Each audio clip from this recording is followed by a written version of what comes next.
Bonjour chers internautes et bonjour chers abonnés. Encore une fois, nous vous souhaitons une bienvenue dans ce cours de Via Solem, ce cours d'anglais pratique. En fait, aujourd'hui, dans le cadre du curriculum, nous sommes à la 15e journée, donc là où nous allons parler de la phonétique française.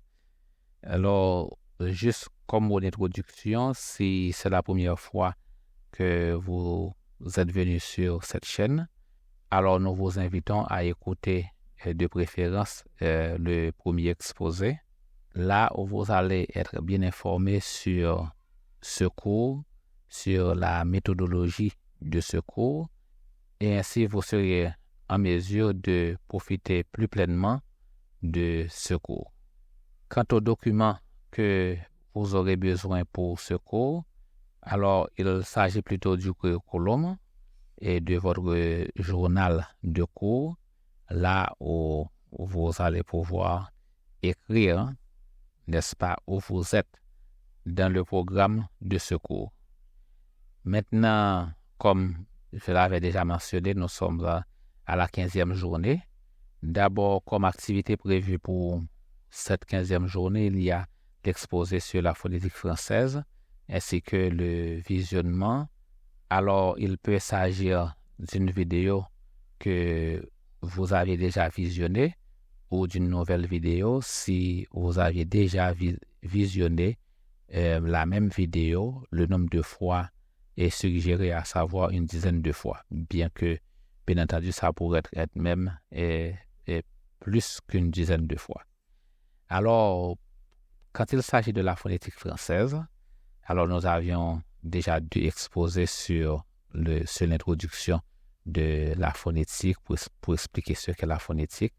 Alors, avant tout, il y a la notion de phonème, où à ce moment-là, vous avez bien compris ce qu'est un phonème. C'est un son linguistique. Donc, par conséquent, ce son est produit quand on fait des mouvements dans le sens, quand on veut dire quelque chose, ou quand on veut énoncer quelque chose, on produit un son à partir de chaque mouvement que fait les organes d'élocution. Alors, donc ça, c'est un phonème ou c'est un son dans le cadre linguistique. Maintenant, pour la phonétique, c'est quand on a une représentation ou un symbole qui représente le son qu'on fait. Donc, quand il s'agit de l'alphabet et phonétique, c'est le fait d'avoir un symbole pour chaque son. Alors là, dans le cadre de notre cours, nous enseignons plutôt la phonétique ou le système d'écriture phonétique basé sur l'alphabet international parce que, en fait, c'est le plus commun et cet alphabet est interlinguistique. Donc, pour chaque symbole abri, il est représenté par exactement le même son dans quelle que soit la langue. Alors ça, c'est l'avantage de l'alphabet phonétique international. Maintenant, vous comprenez pourquoi nous enseignons d'abord la phonétique française. C'est parce que, en fait, vous avez déjà les phonèmes de la langue française puisque vous parlez le français. Donc, par conséquent, en apprenant d'abord les symboles qui s'associent au phonème français, ça devient plus facile d'apprendre les sons additionnels que vous n'avez pas dans votre langue, représentés par des symboles additionnels. Donc, quand vous apprenez d'abord les symboles et phonétiques de la langue française, donc la majorité de ces symboles, ou plutôt dans le cas du français, disons plutôt à peu près la moitié de ces symboles sont des symboles qu'on utilise aussi dans la langue anglaise. Donc, par conséquent, ce sont les mêmes symboles à peu près que vous allez utiliser dans l'anglais. Par conséquent, la phonétique française sert de prérequis pour la phonétique anglaise. Alors, ça c'est une première chose. Une autre chose, c'est que nous prenons aussi comme point de départ l'alphabet français. Dans l'alphabet traditionnel, c'est-à-dire l'alphabet que vous avez appris à l'école, qu'on emploie dans les textes que vous lisez et couramment, alors la plupart des symboles qu'on utilise dans cet alphabet sont aussi des symboles qu'on utilise dans la phonétique française. Alors, certains symboles représentent les mêmes sons et certains symboles représentent d'autres sons. Donc, par conséquent, l'alphabet français sert de prérequis pour apprendre les symboles phonétiques. Donc, ceci veut dire que quand vous apprenez ce que les symboles de l'alphabet français représentent aussi dans l'alphabet phonétique, donc c'est plus facile d'avancer et c'est plus facile de faire des progrès puisque vous commencez avec quelque chose que vous savez déjà. Alors, donc par conséquent, dans le cadre de l'alphabet français et des symboles de la phonétique française, donc il y a des lettres communes qui représentent les mêmes sons.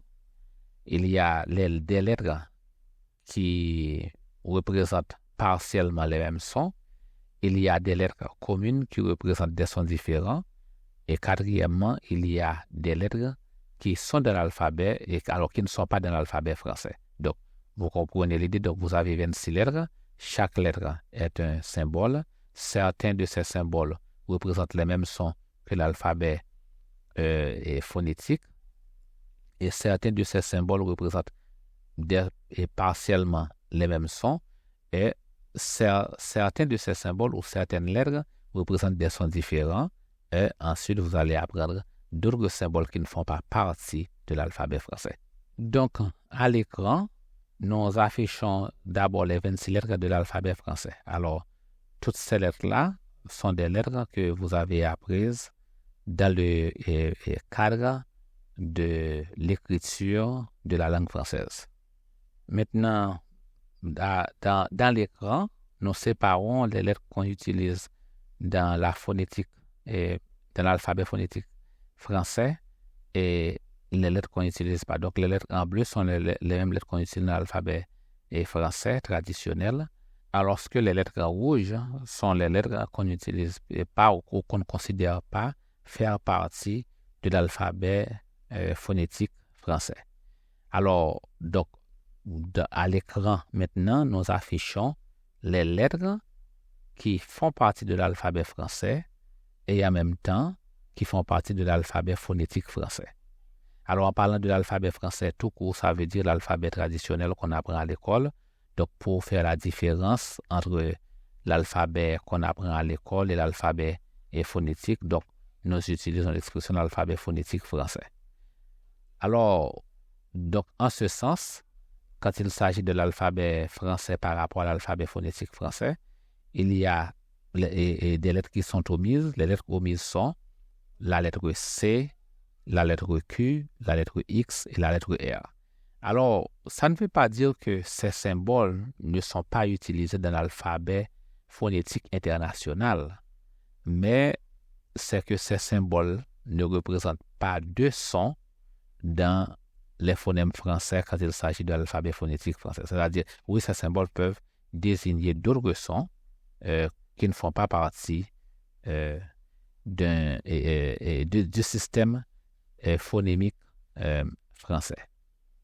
Alors, c'est pourquoi quand on considère par exemple la lettre H, par exemple la lettre H et la lettre R, ces deux lettres-là font partie de l'alphabet phonétique en anglais.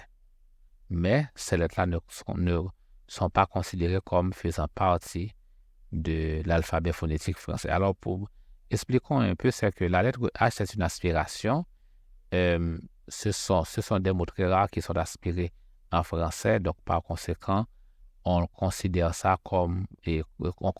symbole comme un symbole supplémentaire de préférence. Il y a aussi la lettre R. La lettre R représente le R anglais, R, au lieu du R français comme voyez-vous. Alors, naturellement, en suivant le cours, vous allez comprendre mieux ce qu'on dit puisque vous allez quand il s'agit des sons anglais, vous allez apprendre à les faire séparément, c'est-à-dire chaque son séparément.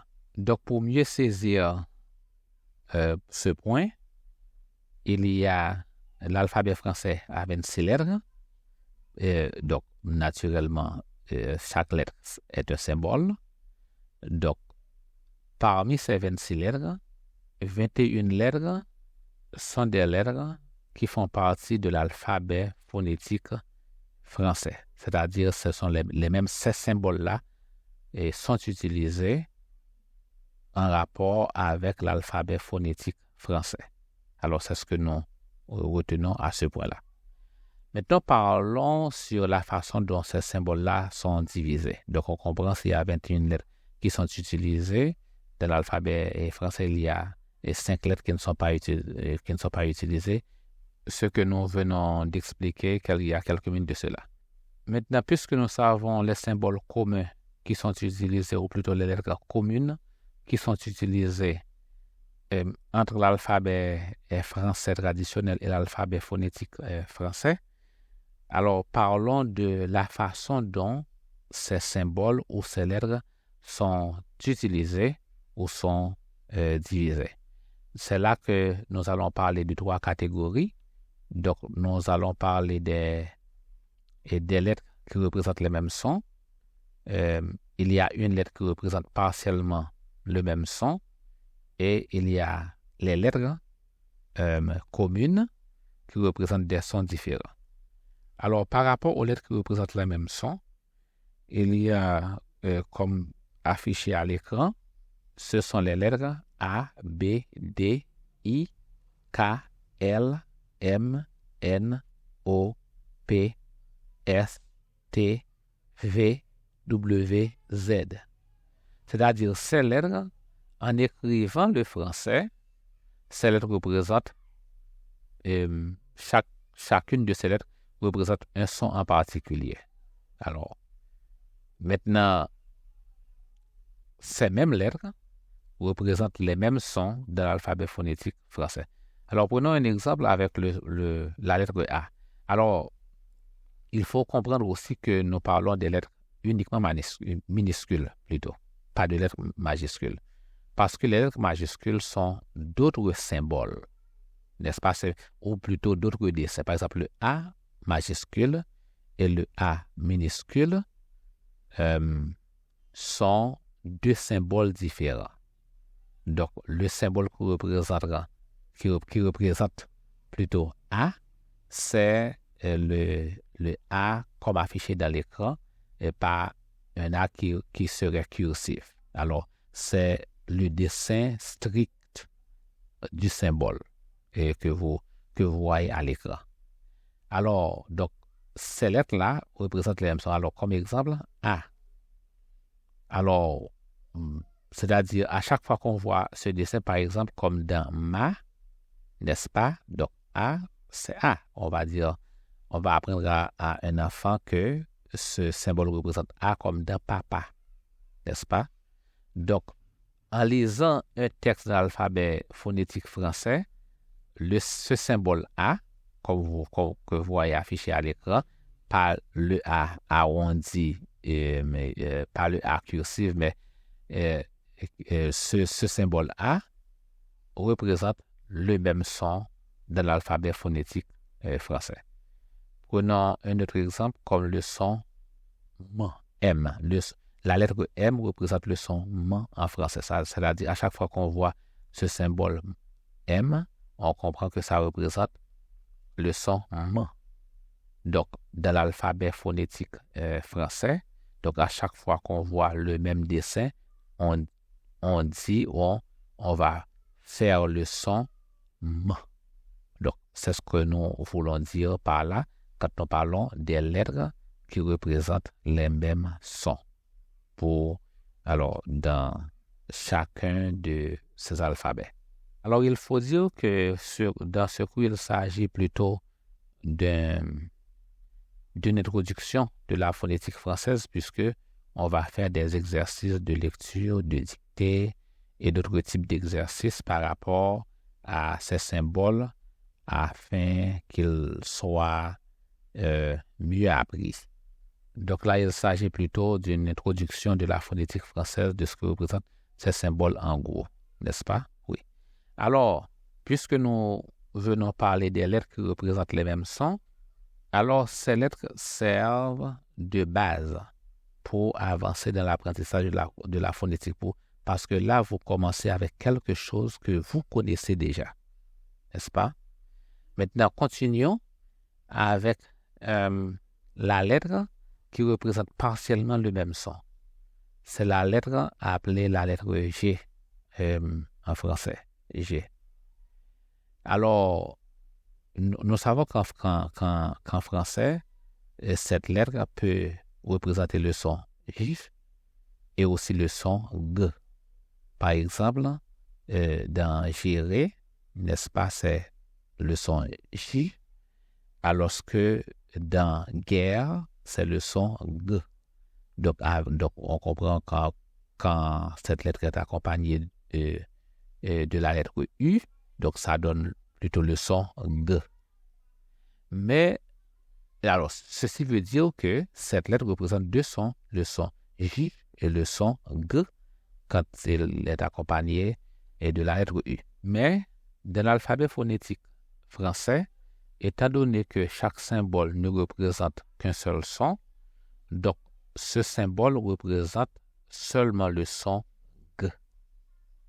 Donc, il n'a pas besoin d'avoir un autre symbole à côté pour faire le son G. Donc, dans l'alphabet français traditionnel, ce symbole peut représenter au G, mais dans l'alphabet phonétique, c'est seulement le son G que ce symbole représente. C'est-à-dire, en phonétique, la lettre G et la lettre I, G, ça ne fera pas J.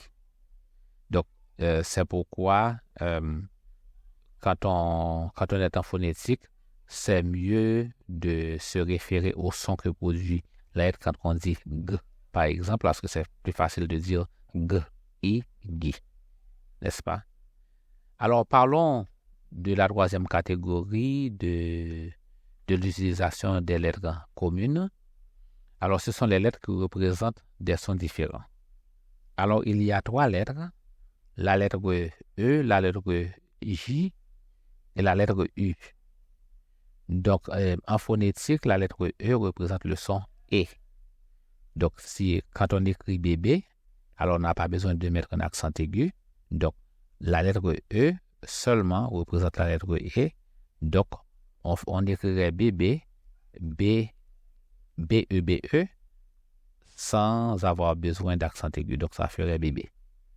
Alors, donc, on comprend pourquoi on dit que ce symbole, c'est-à-dire la lettre E, représente un son différent que l'alphabet français traditionnel par rapport à l'alphabet phonétique. Donc, en français traditionnel, ça fait E, mais en phonétique, ça fait E. Alors, bien entendu, pour quelle que soit la langue, n'est-ce pas?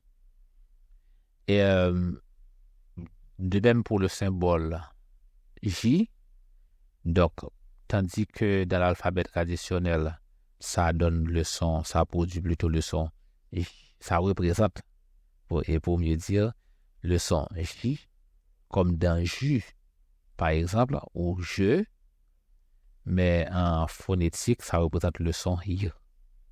Et comme le son que représente le son Y dans l'alphabet traditionnel.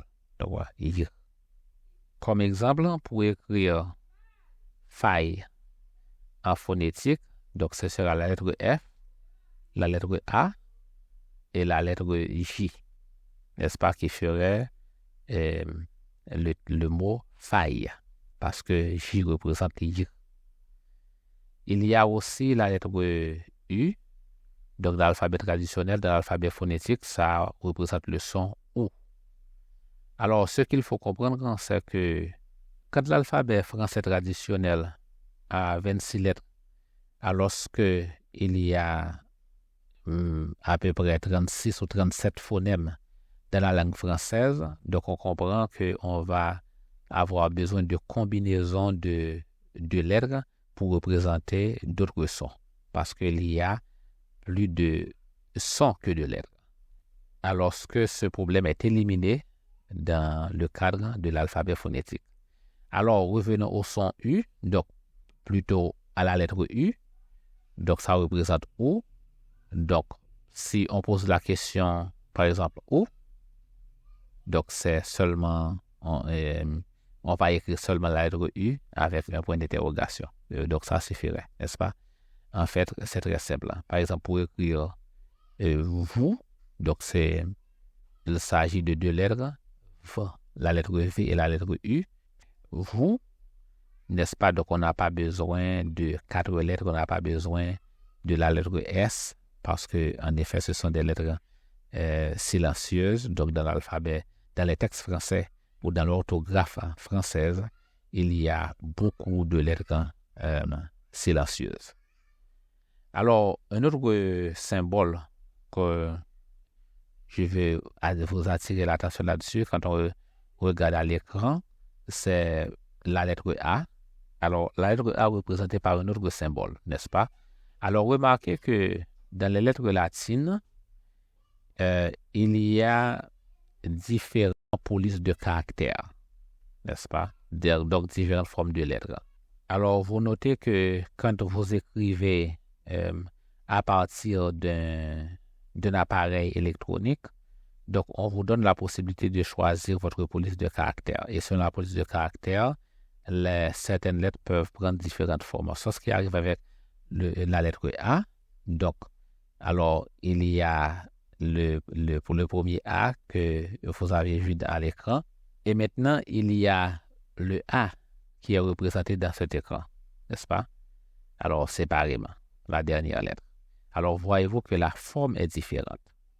Alors, cette forme ronde, donc c'est comme un C qui est accompagné d'un trait à la fin pour en fait faire le contour du C et qui produit le A.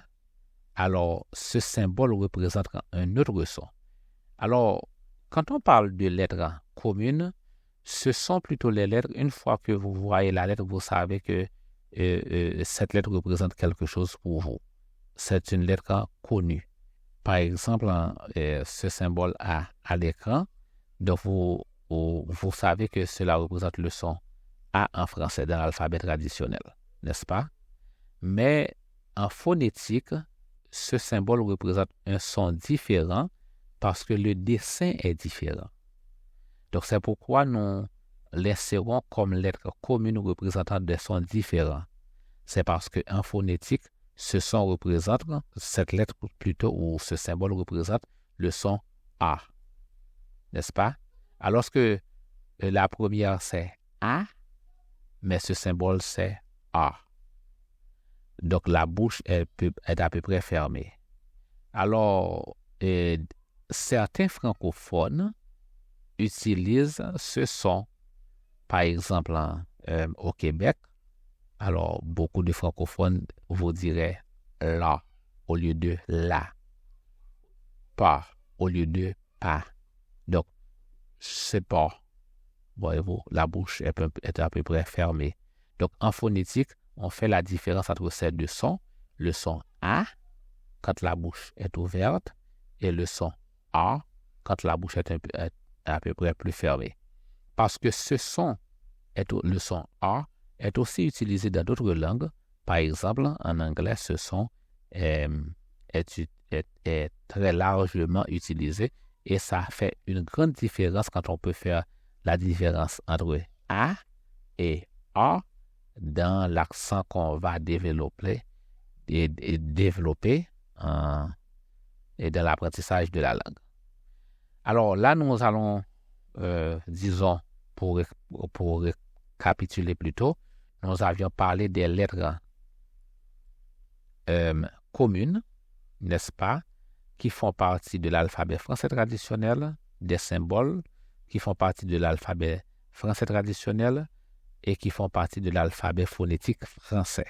Donc, on a vu que certaines lettres représentent les mêmes sons, certaines lettres, où il y a une lettre en particulier qui représente partiellement le même son, comme la lettre G, donc le son G, par exemple, est les lettres communes qui représentent des sons différents. Donc, c'est pourquoi dans l'apprentissage, dans les exercices, vous allez commencer par les lettres qui représentent les mêmes sons pour passer à la lettre G, qui représente partiellement le même son, et pour passer aux lettres qui représentent des sons différents. Maintenant, parlons des lettres qui ne font pas partie de l'alphabet français traditionnel. Alors, nous l'affichons à l'écran et vous voyez ces symboles-là parce que si vous voyez ça dans un texte, vous ne sauriez pas comment les lire. Donc, par conséquent, ces symboles ne font pas partie de l'alphabet français, n'est-ce pas? Alors, je vais le lire pour vous. Donc, là, alors, c'est le son en, n'est-ce pas? O, on, e, e, u, ñ, e, un, j. Alors, n'oubliez pas que vous allez apprendre tout. Alors, il y a les sons nasales, n'est-ce pas? J'essaie de diviser ces sons un peu. Il y a les sons nasales, comme c'est affiché à l'écran. Donc, il y a le son A, en. Donc, par conséquent, l'accent, cet accent-là, et qu'on utilise dans la langue espagnole, je ne me rappelle pas le nom. Donc, cet accent-là, qui est un peu cursif, n'est-ce pas? Malheureusement, le nom m'échappe. Donc, c'est en. Alors, ça représente les sons nasales. Donc, il y a A plutôt qui n'est pas nasal, et en qui est nasal. Donc, il y a n'est-ce pas, le 3 à l'envers. Donc, c'est E, et c'est un, est nasal. Donc, par conséquent, il y a cet accent. De même pour O, n'est-ce pas, O, pas nasal, en, nasal. Donc, voyez-vous? Maintenant, il y a aussi les lettres de la famille de E. Donc, le premier E, qui est comme quand on dit je suis, je, E. Il y a aussi le deuxième comme la lettre E. Donc, on fait la différence entre E, je, et 2, par exemple. N'est-ce pas? Comme le chiffre 2. Donc, là, il s'agit de deux sons différents. Il y a aussi le son E et 1. Donc, ce sont des sons de la famille de E. Maintenant, la technique qu'on va utiliser pour apprendre la phonétique, en commençant par la phonétique française, d'abord, il y aura des exercices de lecture, des exercices d'écriture, la dictée et le fait que vous allez pouvoir faire votre propre texte. Alors, c'est la méthode participative. Donc, la méthode participative vous permet de mieux assimiler les notions. Et si ce n'est pas encore fait au moment où vous entendez cet exposé, nous aurons beaucoup de textes phonétiques pour permettre de mieux apprendre l'anglais. De toute façon, c'est à partir de textes phonétiques que nous vous enseignons l'anglais. Ainsi, nous mettons fin à cet exposé. Donc, à la prochaine exposé, vous allez commencer d'emblée à faire des exercices de phonétique. Donc, nous vous invitons à vous abonner si vous ne l'avez pas encore fait, à partager cette chaîne, à liker, à acheter des produits qui sont disponibles et à contribuer financièrement si c'est ce que vous souhaitez. Nous vous souhaitons bon apprentissage et rendez-vous à la 16e journée pour des exercices phonétiques. C'était Pierre-Louis Dorval avec vous.